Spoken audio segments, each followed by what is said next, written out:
Welcome, dear friends, to Kardec Radio. And we are here in this amazing day. It's the day we're celebrating the coming of Spiritism on Earth, April 18th, 1857. A day we'll never forget. And the more we evolve on Earth, the more we know people will get to know of this, the advent of Spiritism and the coming of a new era on Earth, where science and religion walk side by side together, and not only to make us understand who we are in our nature, where we came from, where we're heading to, but also our relationship with our very physical world, the corporeal world, as Kardec defined, the science of the spirits. And Kardec, in 1857, opened a new era. A few years later, he published, besides the Spirit's book, which was the first one, then the third book in 1861, the Medium's book. And that's exactly our topic today. In this very moment, in this very round table, we're going to talk about mediumistic meetings. That's how Spiritism began. And Spiritism has spirit in the word. We need to go back to the root and where it should be. I know many people are talking about the fact that mediumship is changing, it's going to be a new type. You know, people are creating a philosophy without the actual understanding of it all. So let's go to the root of it all. Here we have it. We're talking about, one second, we're changing just one thing. Yes, and here we are, friends. Let us go to the objective of this section. We have here our friends Munir, Gariba, Roberto, Watanabe. Soon I'm going to introduce you to each one of them as we rediscover the power of togetherness. We're talking about mediumship education. Spiritism brings to us the fact that we have another sense to educate. As much as we need to go to school to educate part of our intelligence, there are different types of intelligences that we need to educate. We're going to talk more about it. We just want to refer, besides the Medium's book by Kardec, to this book by André Luiz through the psychography of Chico Xavier in the realms of mediumship, which will give you true visuals about how this interaction in two worlds happen. And as we think about this, we have images like this when people are in a Spiritist center, physically in a Spiritist center. We have both worlds interacting very ostensibly. We have discarnate spirits coordinating the meeting. We have discarnate spirits who are receiving treatment as well as the incarnates who are working there, who are also receiving the services that it provides. As André Luiz is going to show in this book, there are spiritual apparatuses that are used in the spiritual realm to facilitate the approach from the spirit directors, not only to observe us, but also to extend a therapeutic hand.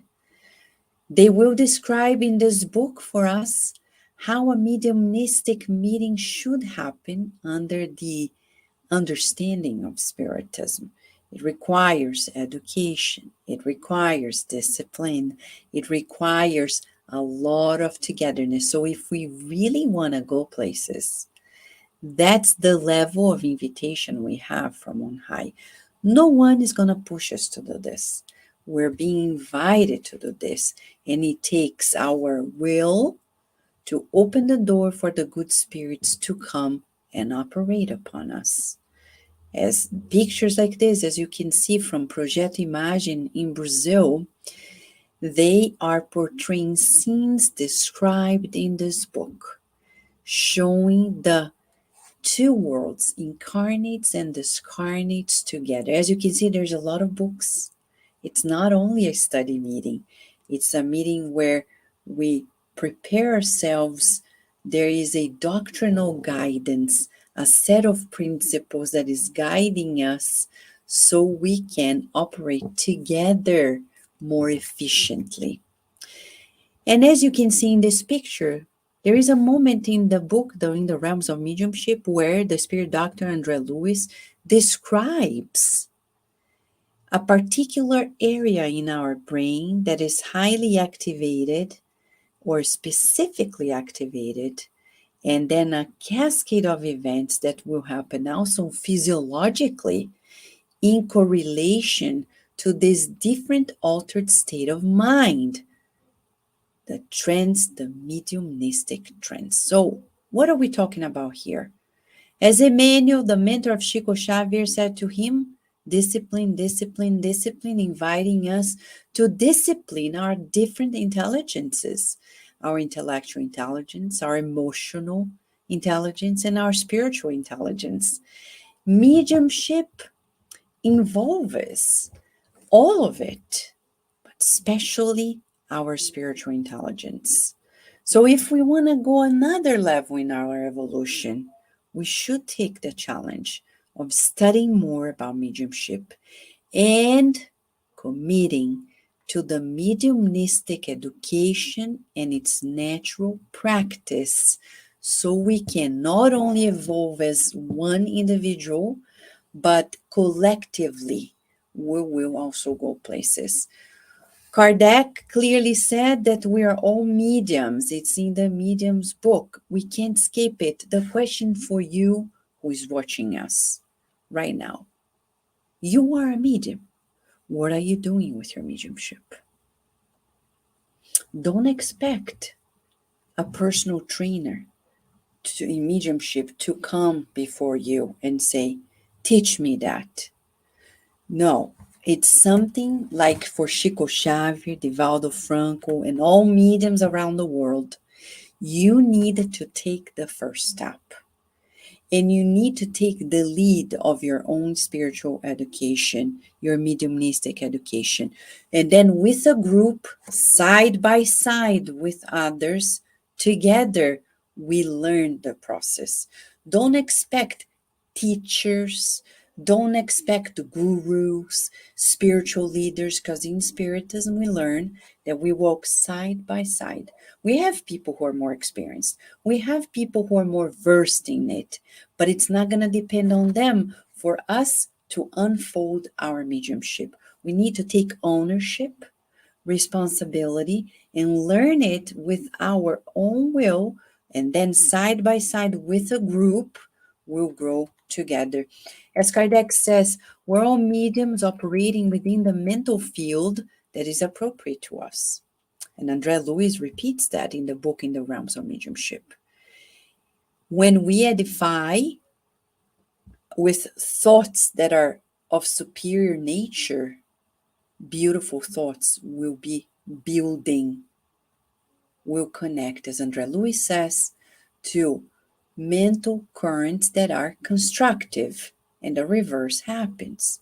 Will be disturbing, depressing if we decide with our feelings, thoughts, words, and actions to connect with more primitive, tortured life. You know, people who are tormented, and there's so much torments nowadays, people can connect and stay there and be mediums. When you see somebody who got into school and shooted children, they were not alone. They were connected to legions, to many other minds who were alike. It didn't happen overnight. There was a connection that happened organically, gradually, day after day. The same for when you see amazing, beautiful works.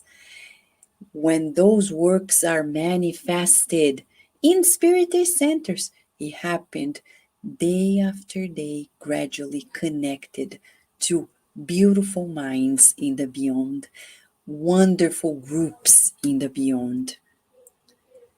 As Kardec will remind us, we all have spiritual company with us. He's going to say that there are 4 types of spirits that are always connected to us during a reincarnation. There are protector spirits, guardian angels, good spirits, and they are more highly evolved than us. Thank God. They are always connected to us. And we have familiar spirits as well. Spirits are not necessarily as evolved. They may be good spirits or may be a little advanced or even frivolous. We have history with them. Not necessarily they are more evolved. They may be. We also have spirits who like what we like. They have similar tastes and feelings. They are sympathetic, and we're building history with them naturally. And then we have the so-called, quote unquote, evil spirits in the sense that not very evolved yet. And they are the ones that will have an effect on us that is not very pleasant, but they are not the only ones. So just by the fact that we are always surrounded by all these categories of spirits, we are interacting with them consciously or unconsciously. The question for us again come, what are we doing with this beautiful faculty that we call mediumship? We want to be good mediums. In the book The Medium's Harvest, Emmanuel through Chico Xavier says, the good medium, and he's quoting Kardec for sure, is the one that is easy in the hands of the good spirits. So the good spirits are also helping people. So if we want to be good mediums, we need to be ready to reach out to others into realms. I have a lot to share with you, but I'm teasing you a little bit more with a few pictures described in some of these amazing books to show how these protecting spirits operate upon us. And to say that, of course, mediumship in Spiritism we learn. There is a moral, ethical guideline that is Christ conscious. So our mediumship inevitably is mediumship with Jesus. This is just a teaser for us to open this session as I invite a friend who has been with you at Kardec Radio for a while in some of the programs with Elsa Rossi and friends. And Munir Gariba is here with us. Munir found Spiritism when he was 13 years old. Since then, he has been very dedicated to its study. In the 90s, he lived in London when he actively participated in many Spiritist groups. He's the co-founder of the British Union of Spiritist Societies. He is a facilitator in online Spiritist studies, including Kardec's The Medium's Book and the book Heaven and Hell. He's a physicist and currently lives in the city Curitiba in the state of Paraná, Brazil, with his children, his son and a daughter. And we are delighted that he's here with us to share more, right, Munir? Hello, Vanessa. Thanks for the invitation. Thanks for having me. It's a great pleasure. Thank you so much, Munir. So I know you're going to open a new understanding about our mediumship, the services in a Spiritist Center, inviting people to go presential because it makes a difference. It's fair to study online, but it's not enough, right, Munir? Yes, that's true. Yeah, as we were discussing before, we need to be actually with our feet somewhere on the ground, despite having all the facilities we have today, participating in studies everywhere, basically, online. But the idea is to be, to set foot on our corner of land and to establish ourselves there, meaning that there is a Spiritist Center where we should physically be present. Beautiful.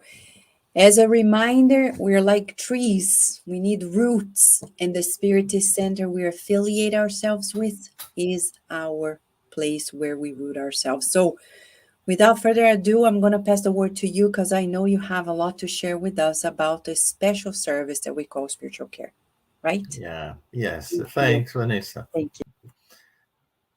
So, hello everyone in our audience here.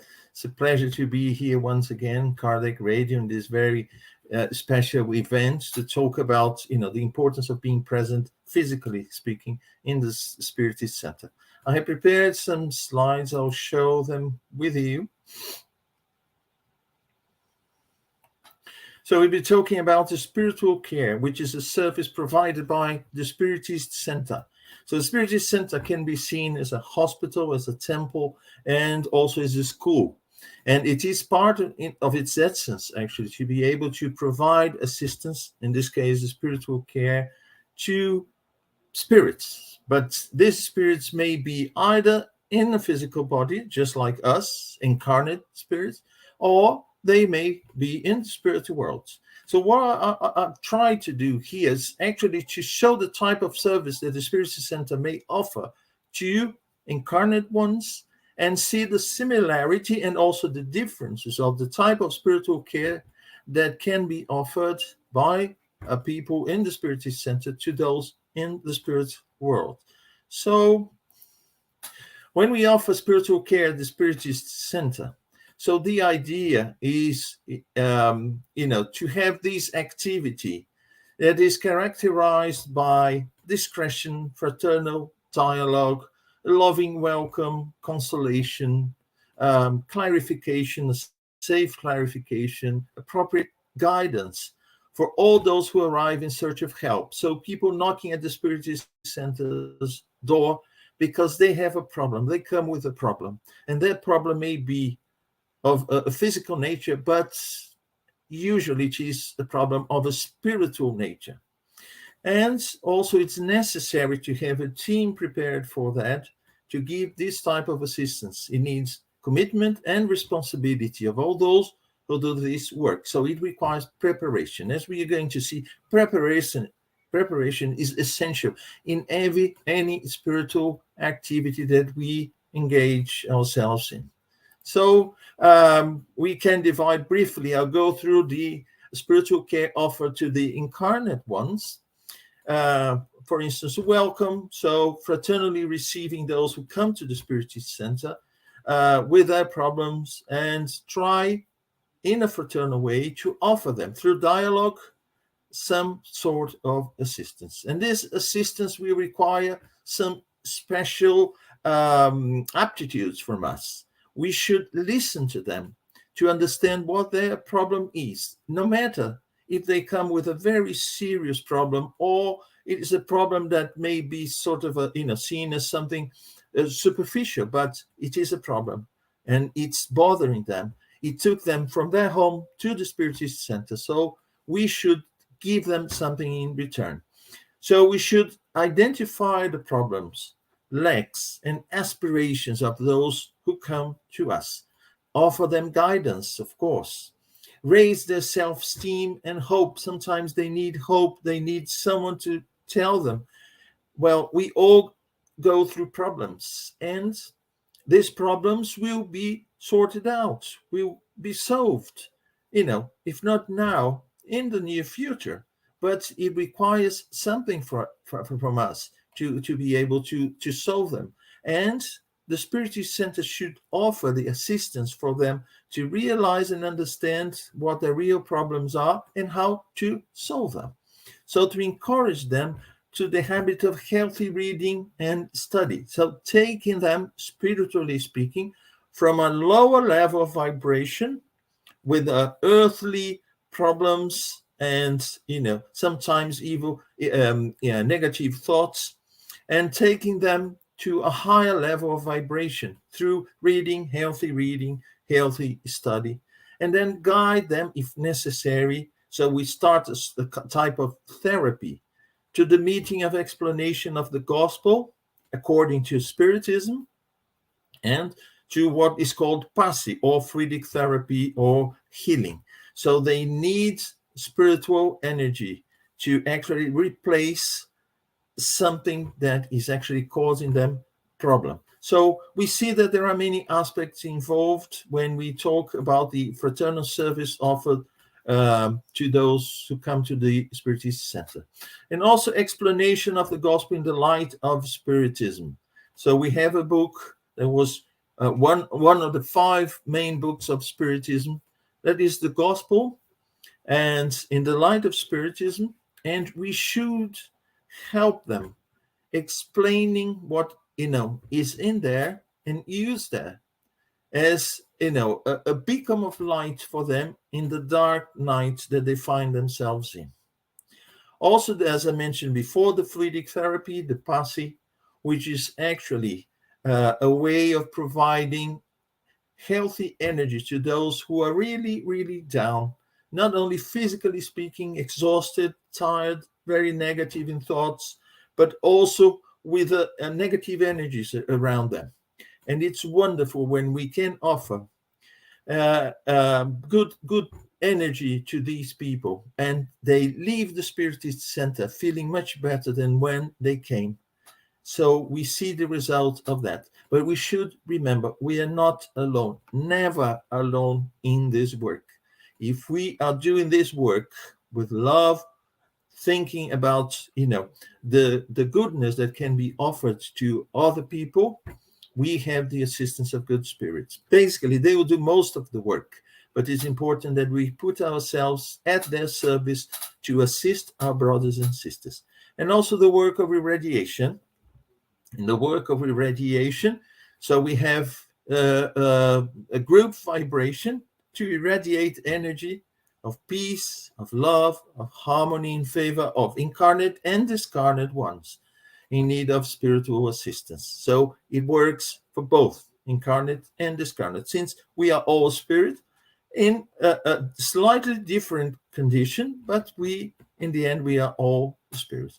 And also to help people to set up the gospel in the home, where they can create a bit of the nice environment they find in the Spiritist Center, which has been prepared especially by the benefactors to give the assistance, just like a hospital or an operating theater that has been properly prepared for the type of work that is done there.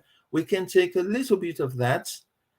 We could say, a small battery of energy to our home when we set up the gospel in the home once a week, where we get the family together to read the gospel in the light of Spiritism and discuss it and pray. So we create a different environment in our home, I would say an extension from the Spiritist Center. So this is basically, I haven't exhausted the topic, of course, but just for us to have an idea what is the spiritual care that can be offered by those working in the Spiritist Center, and that can be done basically physically. Can we do it online? Yes, we can do, but it's not the same thing. We can do in a circumstance where there is an emergency, or as we had the pandemic before.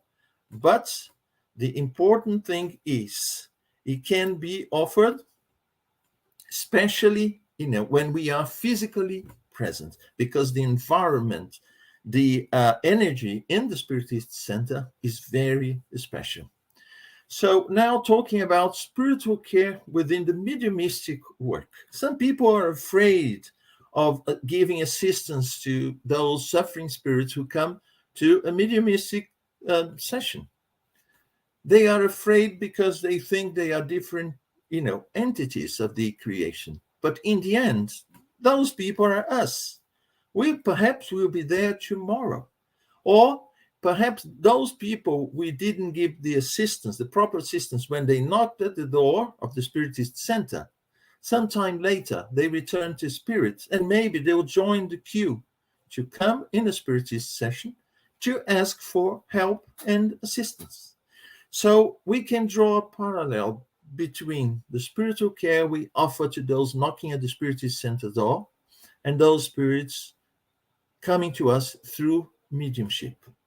So they are just human beings. Their needs are very similar. Although their circumstances are different, they are just human beings with the same problems that all of us have. Of course, we no longer have material needs that in the spiritual world that we normally have in the physical world. But in psychological terms, in spiritual terms, the needs are very much the same.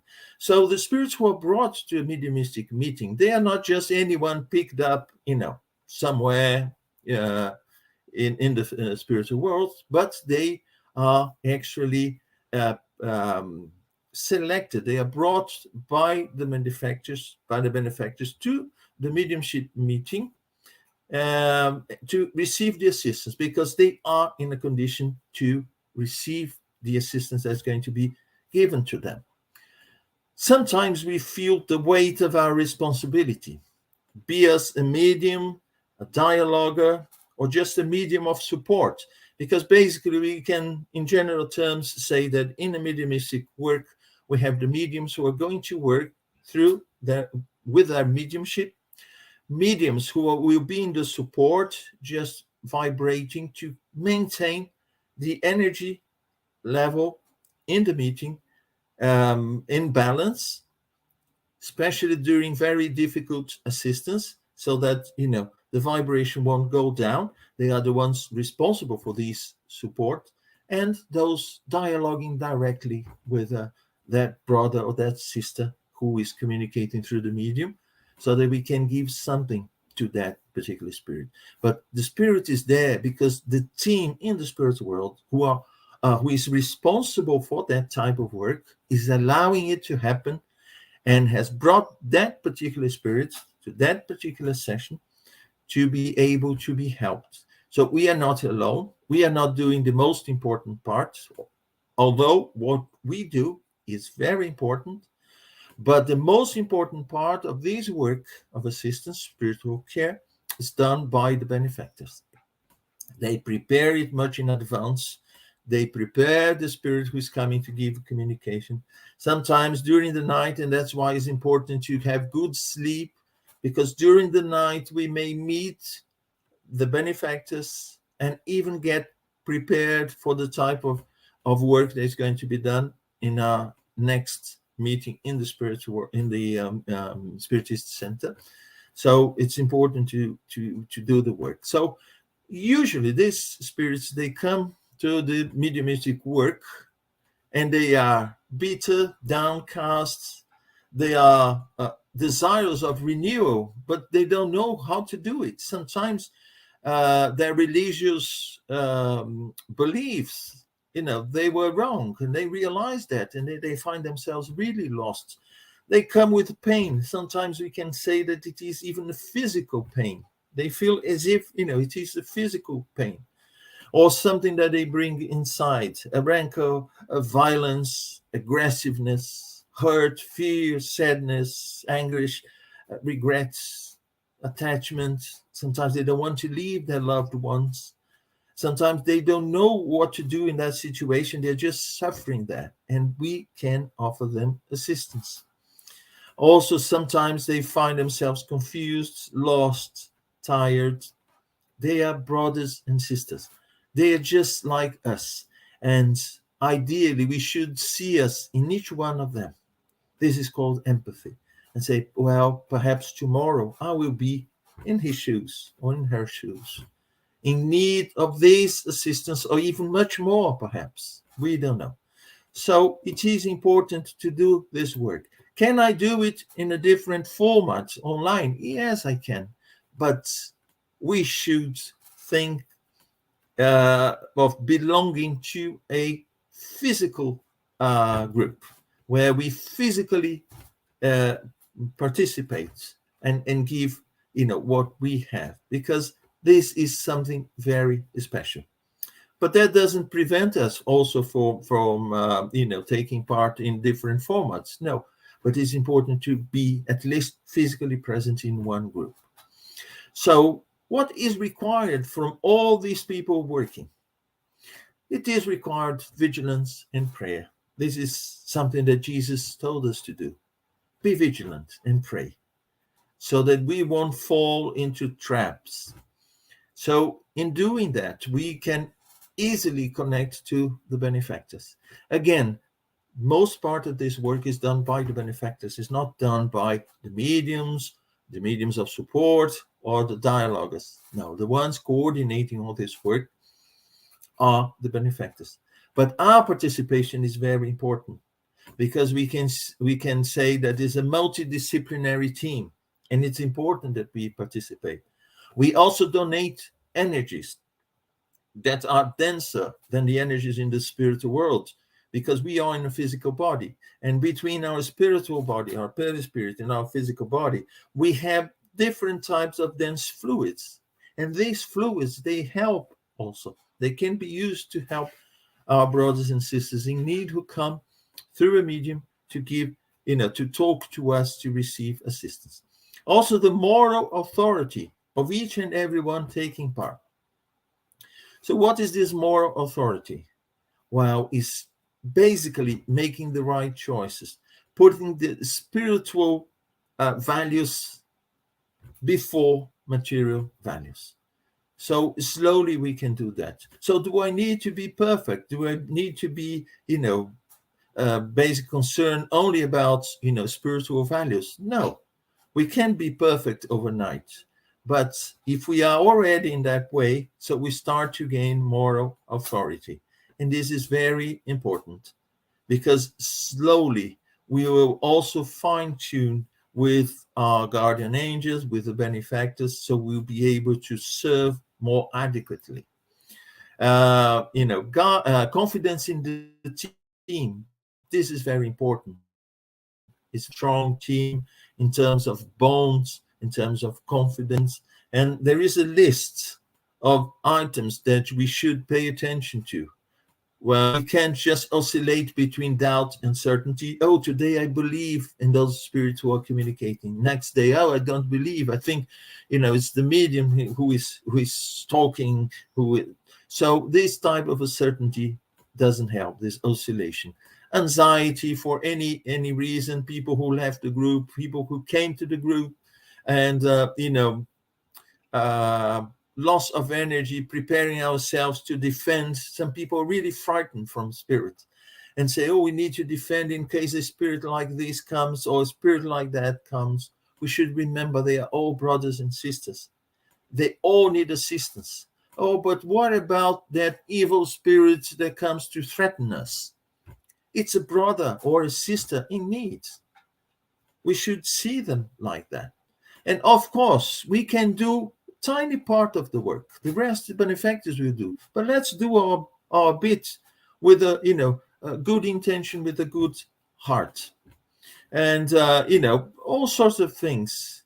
The lack of consistency in the actions, the uncertainty in face of feelings of helplessness. So we should avoid bringing to that special moment of the Spiritist a gathering for mediumistic work of any of these problems that we normally have, and it's natural to have in our daily life. So it is a special moment. It is important to get a very strong group. It's important, as Vanessa mentioned, discipline. She said, and this was a piece of advice from Emmanuel: discipline, discipline, and discipline. And discipline is mandatory. It is mandatory because it's very important. It's not the kind of discipline or military discipline. No, it's about methodical study, inner reform, dietary conditions. We know that during the mediumship, in the day we have a mediumship meeting, we should look after our body, we should look after our diet, so that we won't, bring physical problems to the mediumistic meeting, because that will disturb us.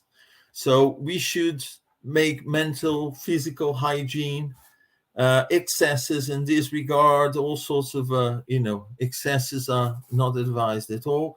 So basically, discipline is very important, and it's not important only in the day that we have the meeting. Actually, it should be part of our life, always very discipline in this sense. And of course, love. Love is very important.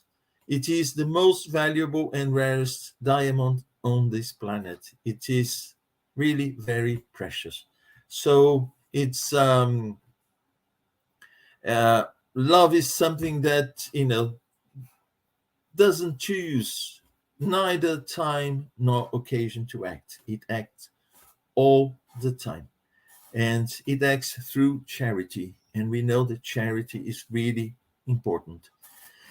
I mention all this not expecting that there is a perfect person or I have to be a perfect person to be part of the group. No, but I should actually put this in the list of items that I should be working hard to achieve, to have discipline and to be able to love whoever is there.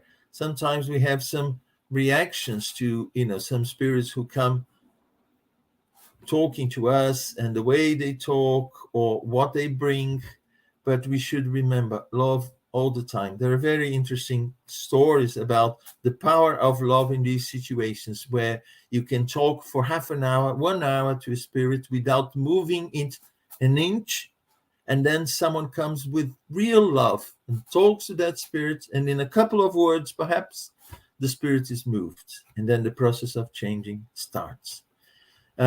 We need to know spiritism. We need to know it in depth, because we are talking about spirits in a world that we know very little. So we should know it in depth. Not that we should just be a theoretical spiritist. On the contrary, we should learn more and more to be able to practice. And of course, general knowledge. It's important also to have general knowledge, because sometimes we are talking to a spirit who comes from a certain country or who comes from a certain time. And if we don't know anything about it, so how can you talk to that spirit and try to engage into a conversation to be able to offer something to that spirit? So intuition also is very important, because when we are talking to the spirit, or when we are perceiving the presence of a spirit, it is important to have this channel of intuition open, because the benefactors can work more closely to us. And psychological tact. If we are talking to someone, we can just say, just be blunt and say whatever comes into our mind without considering, oh, maybe he'll be offended, or it will be a shock for him or for her. No, we have to develop this psychological tact. In the same way that we talk to someone who comes to us and asks for, a piece of advice or shares a problem or something, we can just say anything, although it may come into our mind, but we have to be very careful, and we need to be very effective. So we don't say things to spirits with the purpose of saying them. No, we do that in the purpose of working towards giving them hope, giving them a bit of peace, giving them a bit of relief, so that they leave the meeting feeling much better than when they came. And of course, just to end, I want to say that, of course, these are general guidelines for those who want to work in this field, but is the reason why a Spiritist Center is here is to help everyone, be them incarnate spirits or discarnate spirits. We should prepare ourselves to do that work. This is what benefactors are waiting for our engagement. And why is that? How essential is our engagement? It is essential for us, not for them. They can do the work on their own, but they are giving us the opportunity for us to improve. It's an opportunity for us to grow. It's like being invited to be part of a very selective group that does a wonderful work. It is an honor for us to be able to give, no matter how little we have, provided we put the effort to change ourselves in that direction. So it's not required that we are 100% in all these items that I've mentioned here, but that we should every day strive to get better and better, one day after the other. That's what I had to say.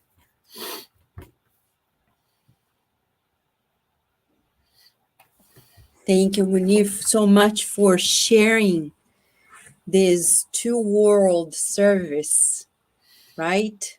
The Yeah. service, the spiritual care of the people who come into the center, the incarnates, and extending it to the discarnates to make it all more effective. So thank you so much. We still know that many people have questions. We'll wait for more questions and answers as soon as we're done with this first part. Right now, we're going to invite our friend Roberto Watanabe, and then we'll bring Munir back so we can have a more question and answer conversation here, okay? Thank you, Munir. Thank you, Vanessa. Thank you. Here we have Roberto Watanabe, he has a degree in philosophy. He has lots of experience with Spiritism, and he is the president of the LUSIL, which is the Spiritist Federation in São Paulo, in the city of São Paulo, that has amazing works. I remember my parents say when I lived my first 7 years of life, I was born in São Paulo City. We used to go there. I can't recall much, but I feel so blessed. And knowing that you are there doing these amazing works, and especially the mediumistic works. There is so much, Roberto, for us to understand the importance of these works, without which we won't understand much of ourselves as spirits living on earth. Without further ado, I would like to pass the word to you so you can lead us into a greater understanding of the dynamics of Spiritist meetings in mediumistic services and the need to work in a certain way to be protected and effective. All right? Right. Okay, Vanessa.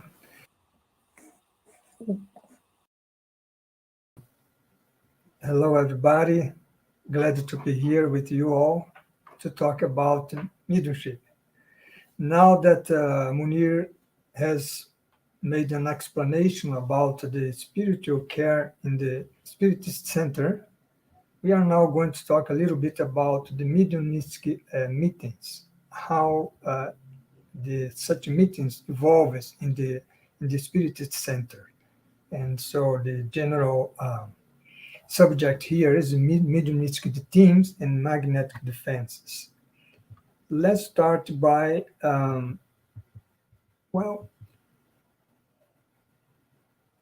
cannot change the slide. I don't know what happened, Vanessa. I cannot change the slide. I think they are going to... Let me remove it, and then you can okay. share the screen again. Is that okay? Yeah. Yeah, now it's okay. working. Okay, thank you. So let's talk about the mediumistic meetings. When we think about the Spiritist Center, we talk about mediumship. Vanessa mentioned the Book of Mediums that Kardec published in 1861. And so in that book, he explains everything about mediumship. And that's very important because to have this relationship, this dialogue, this conversation with spirituality has always been the tonic of the Spiritist Center, as we see here. And there are some factors, Munir has talked a little bit more about that determine the holding of a good mediumship meeting. First is the goodwill of the incarnate. So Munir talking details about that, right? Second is the efficient work of the spiritual mentors. He also talked about that. Vanessa also showed the mentors, right, around the mediums in the mediumistic meetings. And the third, of course, is the compassion of God, our Father, which through this mediumship work allow us to, let's say, to evolve ourselves by helping others, by serving others, right? Serving our neighbors. And the achievement of good results in such meetings depends on the preparation of the participants regarding knowledge, for example. Knowledge of not only of the Spiritist doctrine, but also of mediumship itself. We say that a medium must develop its faculty. So that means knowledge. He must control his faculty, because when the medium doesn't have such a control, the spirits can involve them at any time, any place, and that is not good, right? Because that is the proper time and the proper place to exercise our mediumship. And also the education of the feelings, like Munir said, right? Our moral transformation is very important to have an effective exercise of a mediumship. So how a Spiritist Center is formed? And at the beginning, a small group of sympathizers of the doctrine gathers at the residence of one of them, just to study. Let's study the let's say the spirit book, right? So then they start their meeting there in the room of some of their of a how of one of their house, and then during this phase, mediumistic phenomena begins, because whenever people are seated around the table studying such kind of issues, there are always some of them who are more sensible, right? So then these sensitivities start to happen in such meetings. And then by the most sensible person on that table, let's say, the participants become familiar with the communicating entities, receiving stimuli and advice. Well, meaning here that the first spiritist to manifest on that meeting would be the mentors, right? The spiritual guides, the good spirits who would come there to give orientation to that group, right? And to stimulate them to going on their study. And then new adepts arrive at that meeting. Then the room doesn't have the capacity to have such a lot of people at that room, right? So then the needs arise to rent a larger space in another place. And then after some time, they continue to meeting there. And after some time comes the idea of founding a Spiritist Center. And then you must go through the legal and formality, right? So the board of directors is elected, the statutes or bylaws are created, and so on and so forth. Then you have the Spiritist Center. Then you have the meetings on that Spiritist Center. In the beginning, we have the mediumship development meetings, because, like I said, in order to exercise correctly the mediumship, the medium must develop its faculty, right? So the first meetings are devoted to such kind of a task. The second type, then after that comes the mediumistic meetings itself. And the third phase, we have the disobsession meetings, right? So we are going to through all these three stages. On the mediumship development meetings,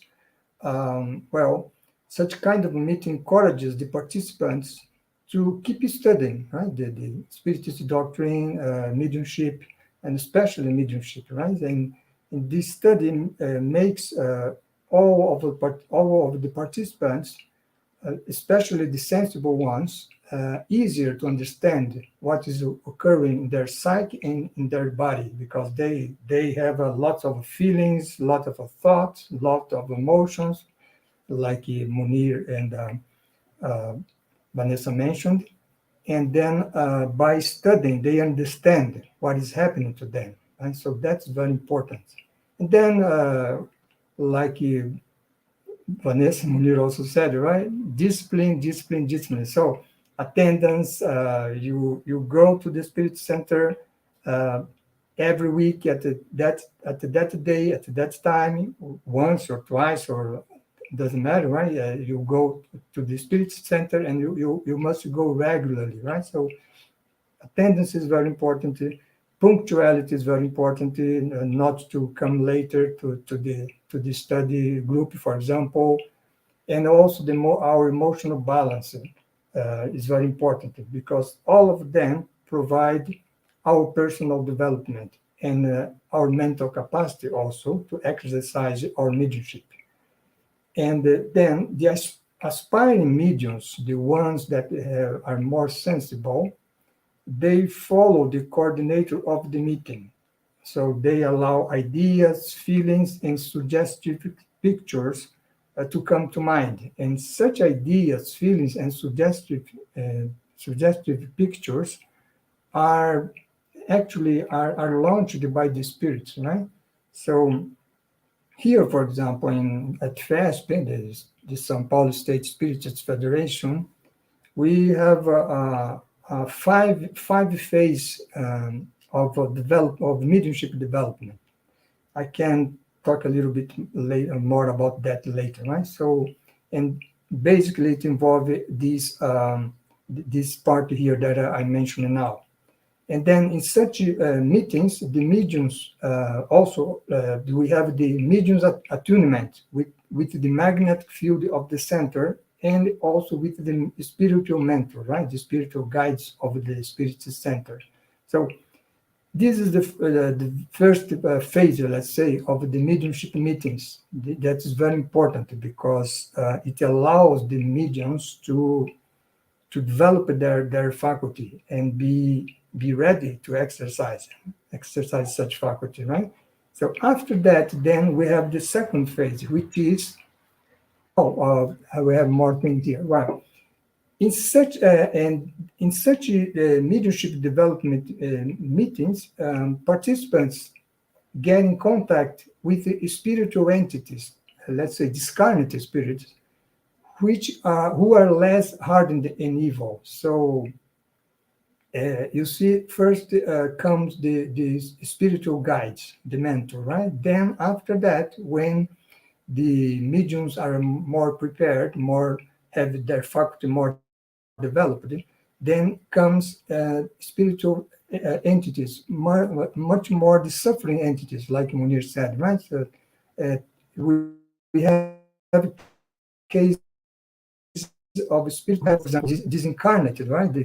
They died and they do not know, right?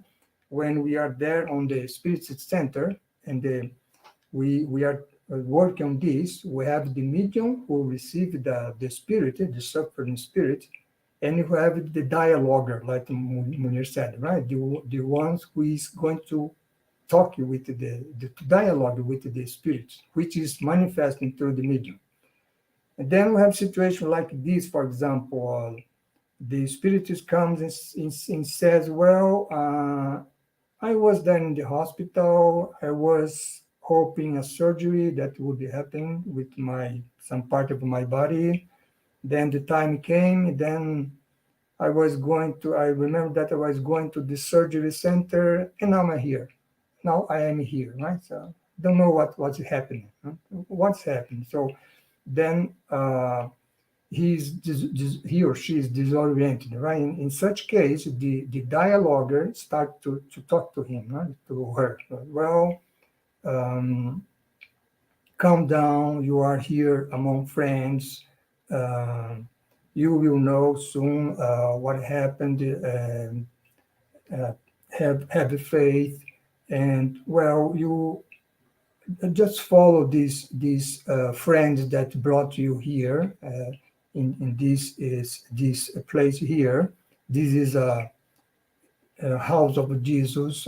So go with them, and they will help you, and they will explain all to you. So then the spirit is oriented, and then it goes, right, with the friends, the spiritual, is the spirits, the good spirits that brought him there at the Spirit Center to be oriented by the dialogue. So this is an example, right? So, and then all kind of a spirit disoriented comes, and then they are oriented, right? So that's what is done in this first phase, because at this phase, the mediums are still are not prepared to talk or to deal with the more hardened spirit, right? So that start to happen in the second phase, which is the mediumistic meetings itself. So here,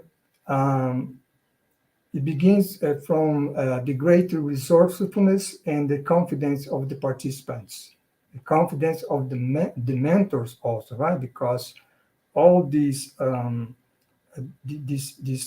spirits that are brought to the center, they are not brought by anyone from in any way, right? So there is an organization there by the spiritual guides of the center. Then when the mentors see that the mediums are well prepared, then spiritists in need but hardened by the mistakes made in the life begin to attend the meeting. So spiritists more hardened in sentiments, right, in emotions, than the ones before that I mentioned, right, which was more disoriented. These kind of spirits here, they have its bad feelings, right? Like Munir said, right? Anger,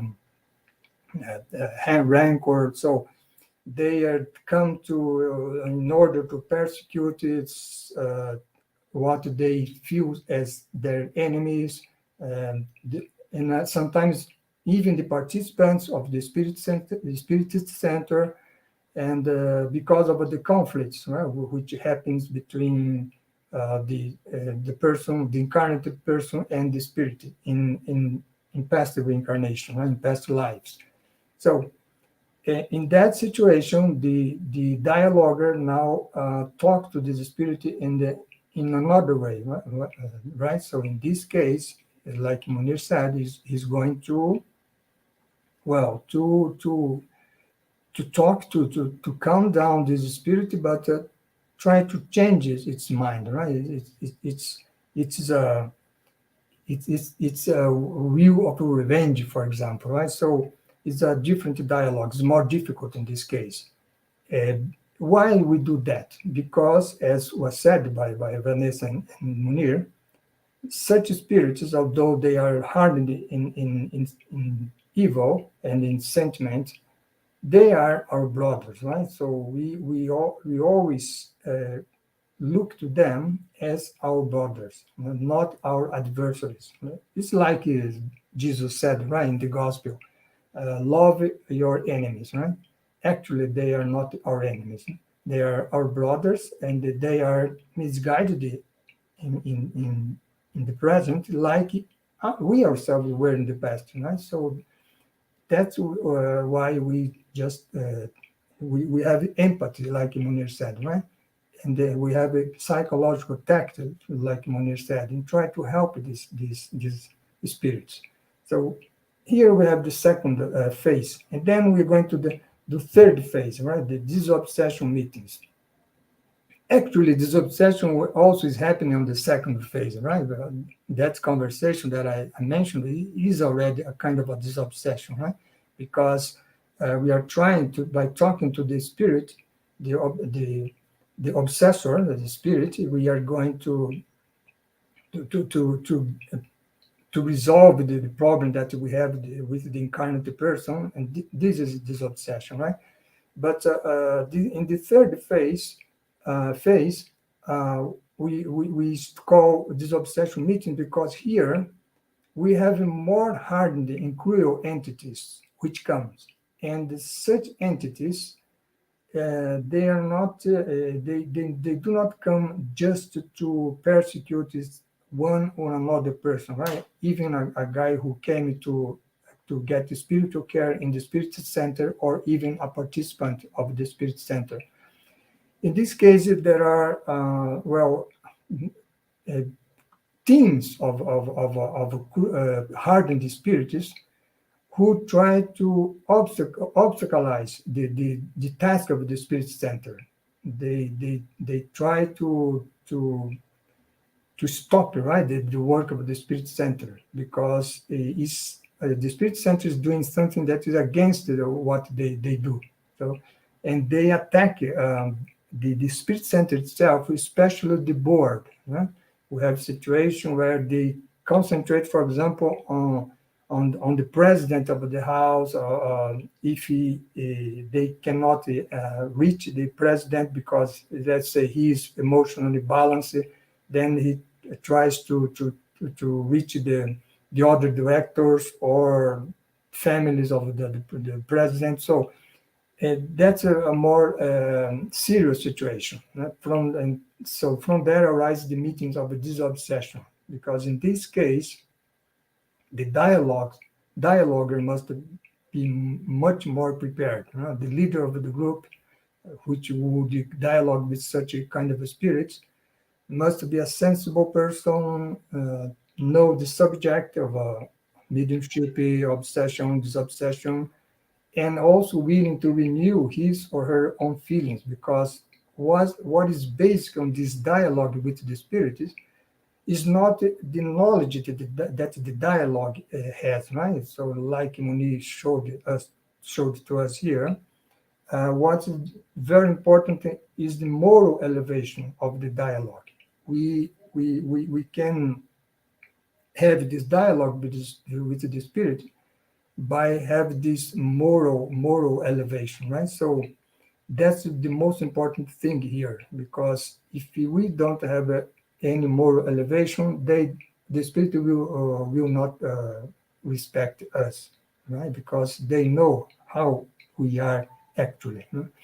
So, and also not also the dialogue, but all the team here, which is reunited around that meeting.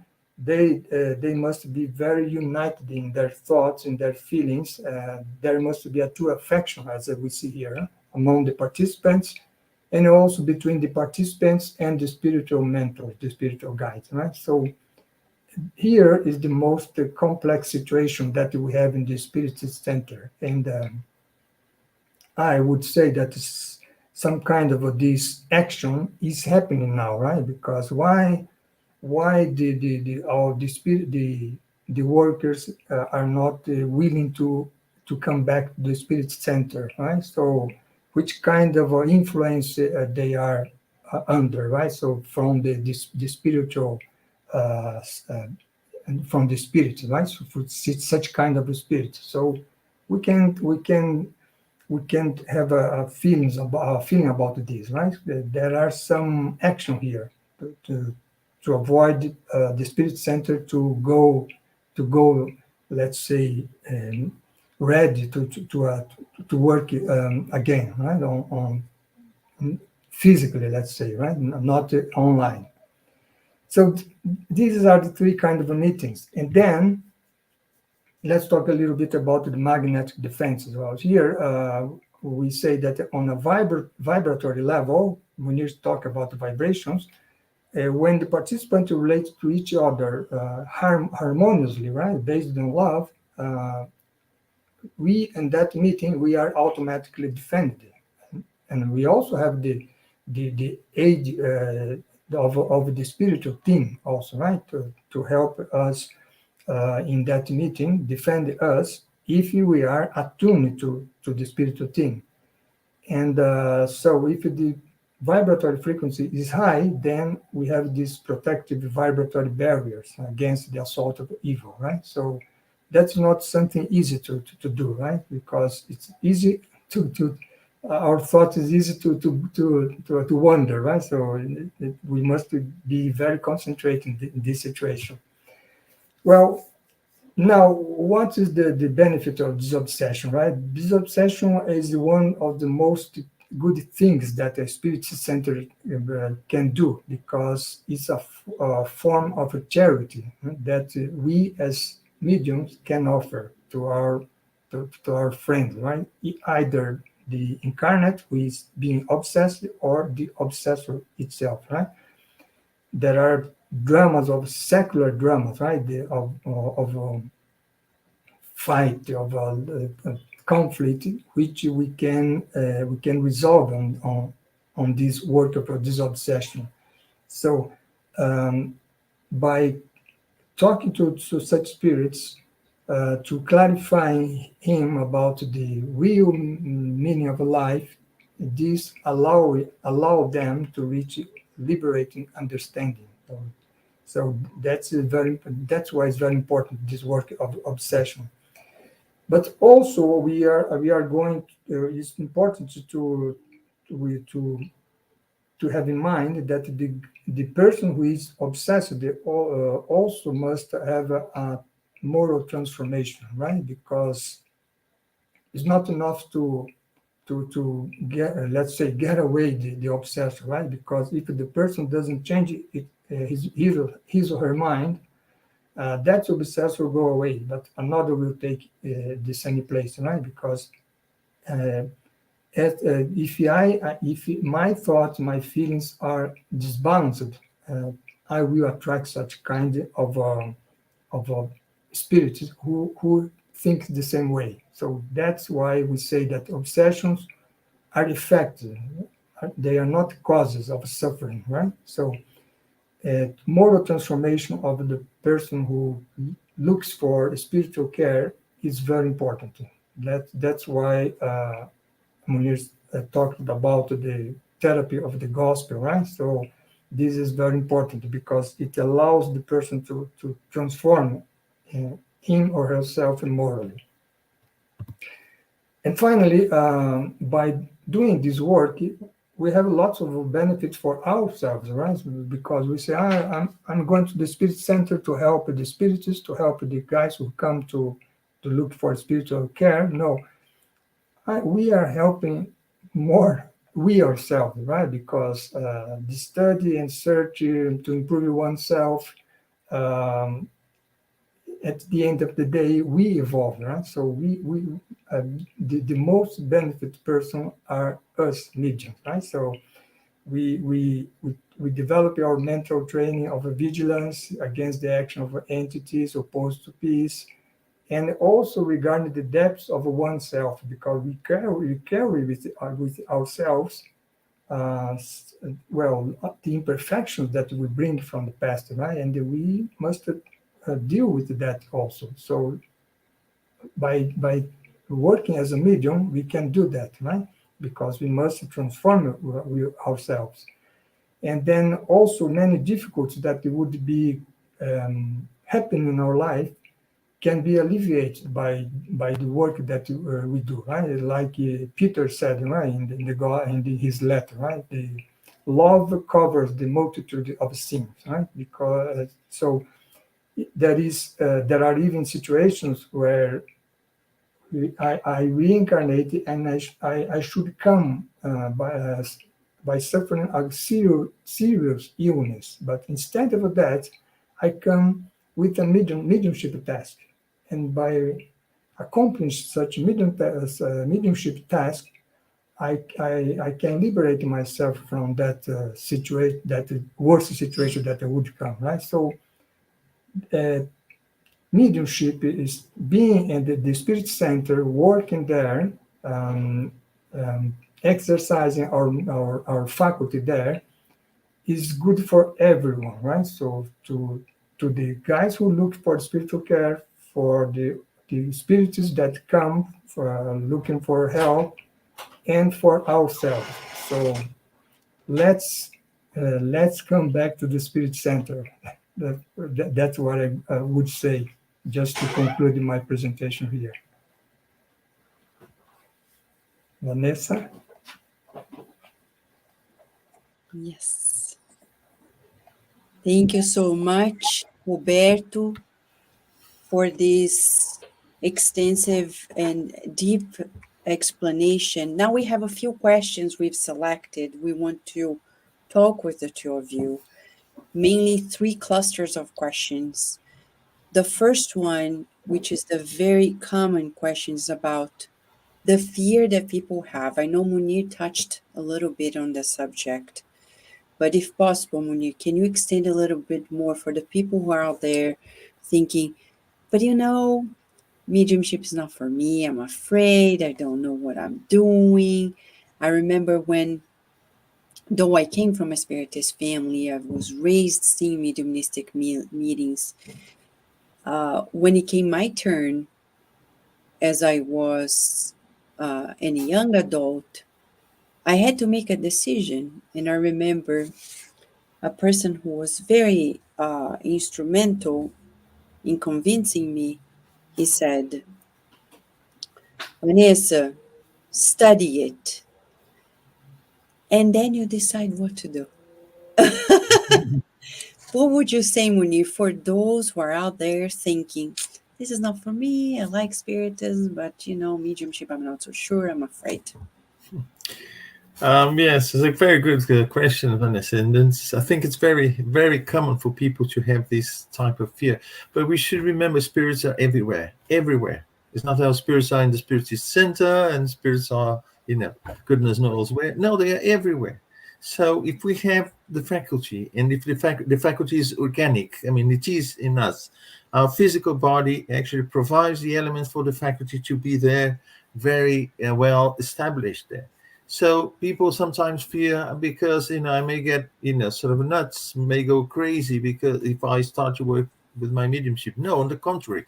If you have a very clear mediumship there, very developed in organic terms, it will prevent you from going, sort of into psychological, even psychiatric trouble, because you bring you balance. And as you said, study it, learn it. It's something to be tamed. So it's not to be feared, it's to be tamed if you have the faculty.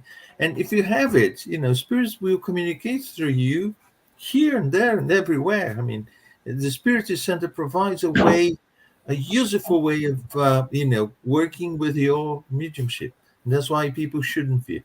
If you don't have it clearly established, it's not the Spiritist Center that will open up your mediumistic channel. No. If it's not for you to have it very clearly established, to work with it in this incarnation, you won't have. But you bring you balance, you bring you knowledge, you bring you understanding to study mediumship and to engage in this type of work. So, and also we have mediums that give support, it's just, they keep the environment in terms of energy in balance, but they don't receive communication directly from the spirits. And so people shouldn't fear mediumship. I say that mediumship is the faculty that we are actually preparing to, develop in human beings. It is with us since, the beginning, but slowly we're developing it. And the faculty will put us, while incarnate in a physical body, more and more into contact with this dimension of light that is there. That is our homeland. All of us, we belong to this homeland, the spiritual world. So it's natural that slowly our faculties will develop, and mediumship, as one of them, will put us more and more into contact with the spiritual world, with this new reality. That in the future will be part of the life of all of us. Yes, you're right. And you're talking about the evolution of the earth, the evolution of humanity's consciousness. And now, the other cluster of questions that come to people is regarding how to do it. I know, Roberto, you talked about the 5 steps Yeah. that the São Paulo Spiritist Federation has. But one of the very common things that happen in Spiritist centers, and probably people watching us now, they're like, I knew it. I need to do it. I'm going to go to the center and ask to get in. How many people I see, they come and say, I feel I'm a medium. I need to work on it. Where do I begin? Or people who come from experiences in other centers, then they move to another place and they say, I've been there. I've done that. Can you please let me in? What would you say there? I know you Well, talked briefly about it, but can you extend more clarifications in that regard? well, Actually, Vanessa, we are all spirits, but there are differences between some, let's say, spiritist line, right? So some organizational federations, they work in such a way, the other in another way. So we must adapt it. When a worker comes from another place to this place, he must adapt to the way this new place is organized and how it works, right? So it happens, for example, at FASP, regarding, for example, people who want to do our educator program. I mean, it's a program that prepare people to talk about spiritism. Then we try to look at what he has studied, he or she, and see if he or she has the basics of the spiritism, right? If it doesn't have, then we recommend that they start by the beginning courses here.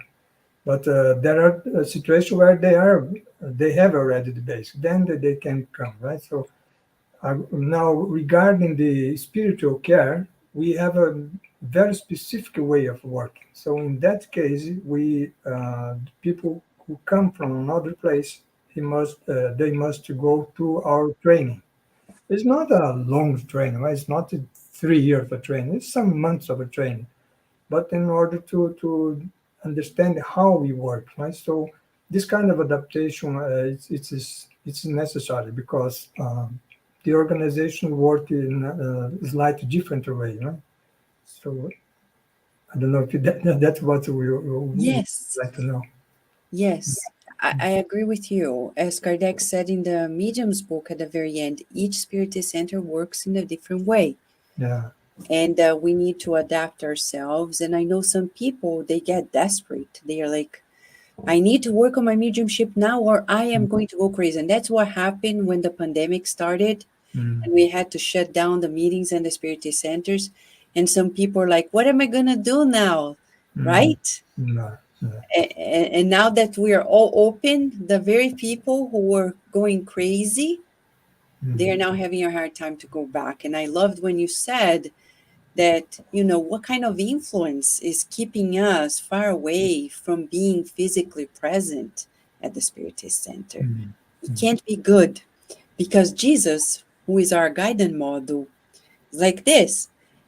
He came in person because it makes a difference to be in person than to send messages and messengers. It makes a difference to be here. And now there are scientific studies proving to us that there is a huge difference emotionally when you are in person versus in online. Mm. So, one last cluster of questions that I would like to discuss with the both of you is this. What are the perks, the beauty of mediumistic meetings? Because I know it requires so much, as the both of you said, like it requires discipline, it requires the transformation of ourselves, requires a lot of things like togetherness. As Kardec said, we need work, solidarity, and tolerance. And not very many people are willing to do that, beginning with work, right? Many people want to take it easy. But there's so much beauty coming from mediumistic works. I like the both of you to talk about it. I'll begin with Munir and then Roberto to talk about the beauty. How many beautiful things come out of it? Yes, it's a beautiful work indeed, Vanessa. And what I feel, my personal experience is that it's so good to see the effects of the little you do. Of course, that little that we give of us is actually added to what the benefactors bring. But to be able to see the transformation of our brothers, of our sisters, especially in this condition that we will sooner or later find ourselves in, returning to, our homeland, to the spiritual world, and getting there and having, a problem. Perhaps I won't be, how would I say, angry or upset, but I may be a bit lost, or I may have, something, and receive this assistance to be able to provide something, to give something of us in order to have these brothers and sisters. It's so nice, it's so beautiful. And also, of course, to be able to establish this communication between the two dimensions, so life change, physical life changes in terms of perspective. My perspectives are no longer here. They are here, but also thinking, in a more broader view. I'm here, but with a certain purpose. But the main purpose is the state I'll be when I get there. You're right. Thank you, Munir. Roberto. Yeah, there is this part that Munir said, about this help that we can provide to the spirits in general, right? And that's very good. That's something that we get used to have this broader view, like you said, right, Munir, that Yeah. it's not this physical world, right? So we have two dimensions, and then we get used to that. Another, what I would like to add here is regarding the meetings that I have, for example, when the workers are the board of directors, for example, have their meeting, right? So, for example, in our case, we had our meeting this afternoon, and then at the end we always give the word to the spiritual guides, right? Yes. Then it's very interesting because they come, they don't say what you should exactly what we should do, right? They do this in that way. That no, they just give our general guidelines, some recommendations, and they also are ensuring their support to us, and so that we know that we are incarnate, we are here doing our task here, right, in the Spiritist Center, all talking about the spiritism, but giving the spiritual care.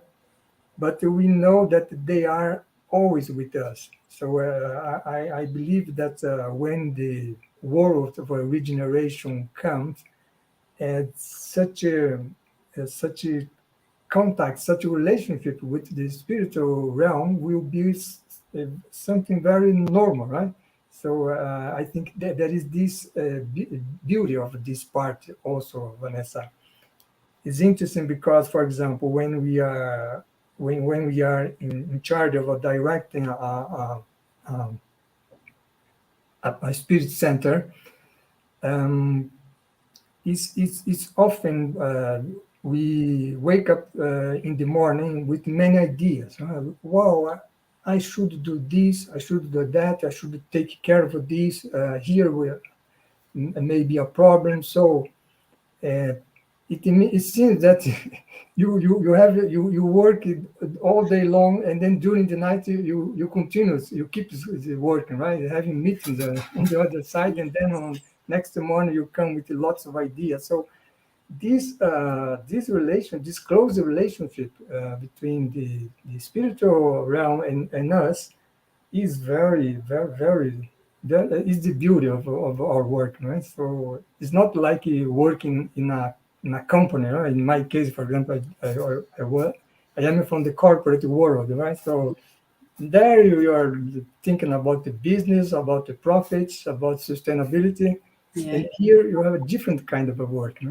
I think that's very different and very good. Very, very good. It's interesting because as you both, Munir and Roberto, were talking about it, made me so inspired that I have a picture here in front of me, and I'm sorry that I can't share this now, but it's of the Spiritist Center. I will pick it up to show it to you. Hold on a second. Okay.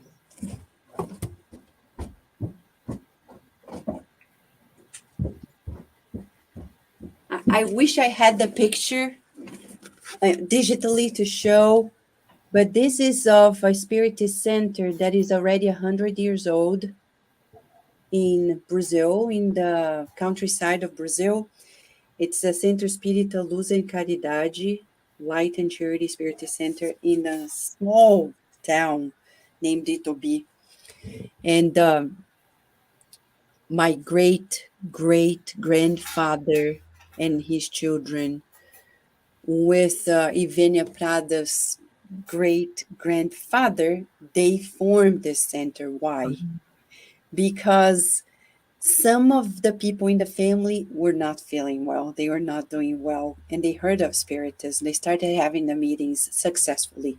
Later, the Spiritist Center, which is more than 100 years old, for many years helped so many people at a time in which psychiatry couldn't do much before psychopharmacology, all these medications. I'm not saying that we have a case solved, because we don't, but we have a lot to do psychiatrically speaking.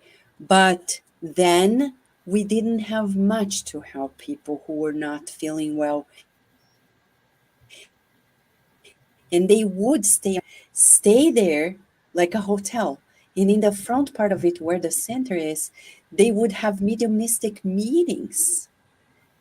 And my grandmother's still living. She was president of the center for more than 25 years. She's 95. And they tell stories of the people who healed of these imbalances after these obsession meetings. And even in the US, I remember this is one of the strongest cases when we were at the Spiritist Society of Baltimore. This mother with a 6-year-old daughter came to us from New York, and she said, they send us to your center because you have a spiritual treatment. And we said, okay, so what's happening? The girl was often expelled from school. So she was 6. She was already expelled probably 6 or 7 times, as far as I recall. It was a dramatic case. So we said, okay, so come here for a few weeks. Meanwhile, we'll bring the case to the mediumistic meeting.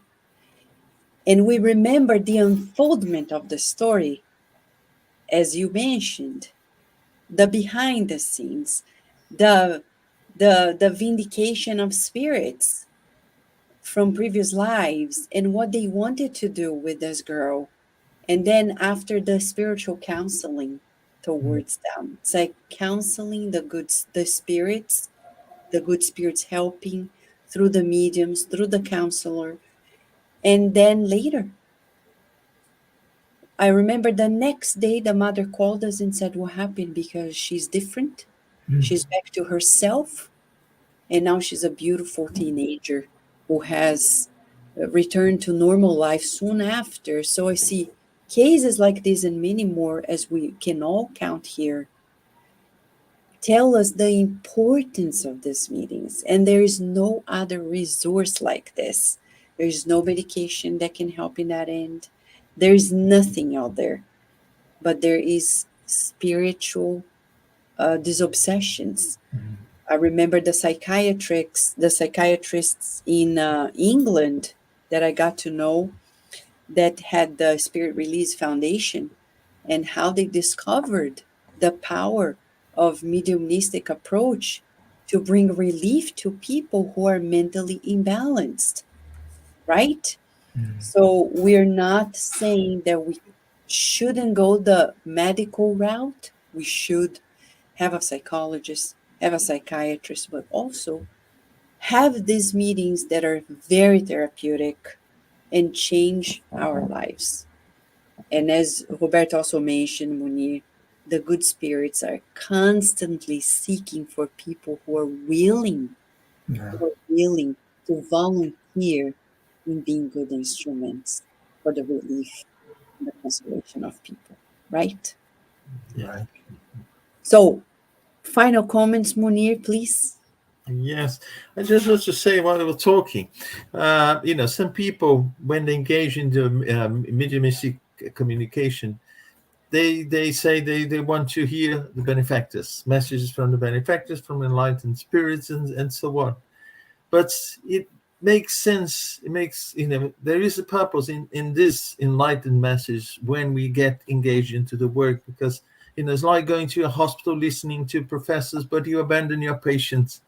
And in the end, what matters is actually the work that you do to help your patients. So mediumship is a wonderful faculty that we can, put at good use as well. It's not a gift. No. It's not a gift. It's not given. It's actually the result of our dedication, of our hard work. But it's worth doing it. It's worth dedicating to it, because we can jump in spiritual terms, when we actually make good use of it. Thank you, Munir. Roberto. Just a word add to Munir that mediumship is a kind of mission that we have, and that we compromise ourselves before we incarnate. And so it's very important that we follow this task that we must do in this incarnation now. And by doing that, we can, let's say, pay a lot of debts, right, from the past, because we are all imperfect, still imperfect, right? We carry with us lots of imperfections, and then by working our mediumship and helping others, we can, at the end of the day, we are helping ourselves more than any other, right? So don't be afraid of mediumship.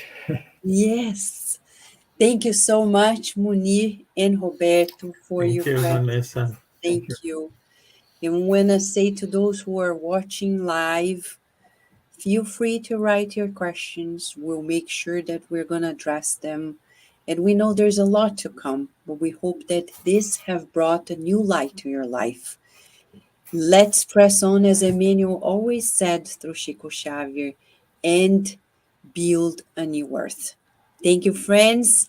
We hope to see you soon again Thank you. in the next program here. Thank you, Munir. Thank you, Roberto. Thank you.